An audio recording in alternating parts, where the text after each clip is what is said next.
I'm working on my next Western illustration for my set. The alphabet illustration set inspired by the RDR video game. I'm working on the letter E. In this case, E is for ending. This illustration is done with egg tempera on mixed media paper. I first drew it in pencil. Since I chose E for ending, and I hope I'm not spoiling it for anybody. I mean, this game came out like 7 years ago, so I think it should be okay.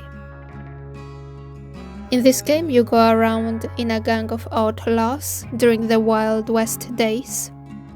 At the end of the game, you can travel the whole map by yourself. And you can visit the graves of all of the other outlaws from your gang that died during the course of the story. Once you visit all of them, then you can visit the grave of the one that was the main character during that story. Since the cowboy you are at the end of the game was very close to the main character, he ends up writing a nice message about it in his journal. So that's the part I decided to paint. Not really the ending per se, it's more of the ending after the side quests of the graves.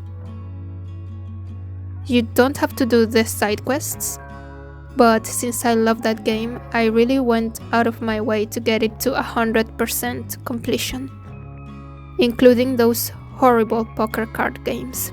I hated those.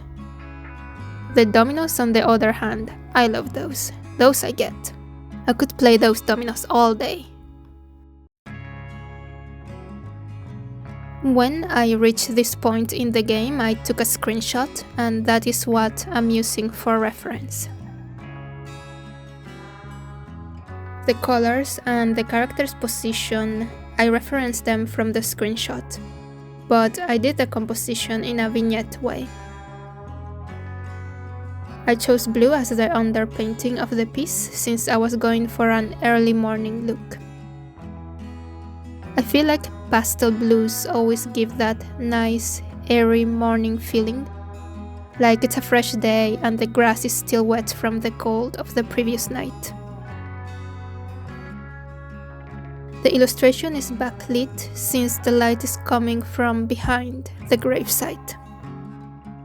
There were supposed to be mountains behind too, but I didn't include those in my composition. I just felt like it would detract from the painting instead of adding to it.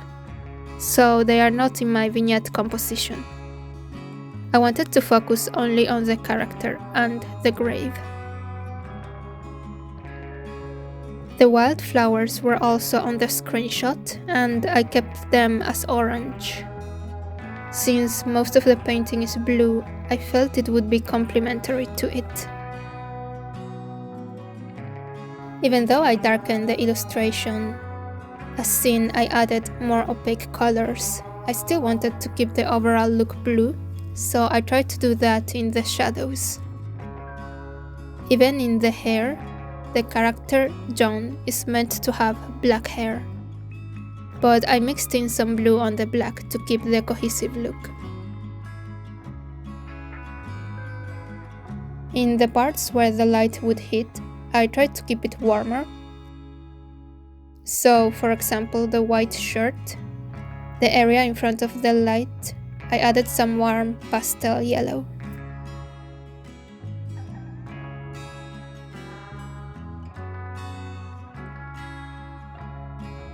I tried to do something similar with the vegetation too. I added the warmer greens at the top and gradually tried to make the green in the shade a bit more blue. I also tried to add other greens because it's supposed to be a wild area.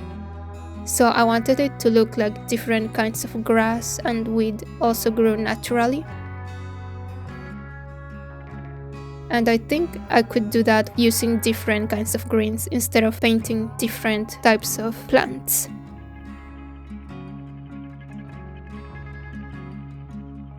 The rock and the place where the name goes are also hit by light, so I added some warm paints there. I also added some definition to the leaves of the flowers with a smaller brush at the end. Here we have the finished version. I am happy with this one, especially the lighting of it. And to really finish it, I added the text digitally in the same font as the other ones.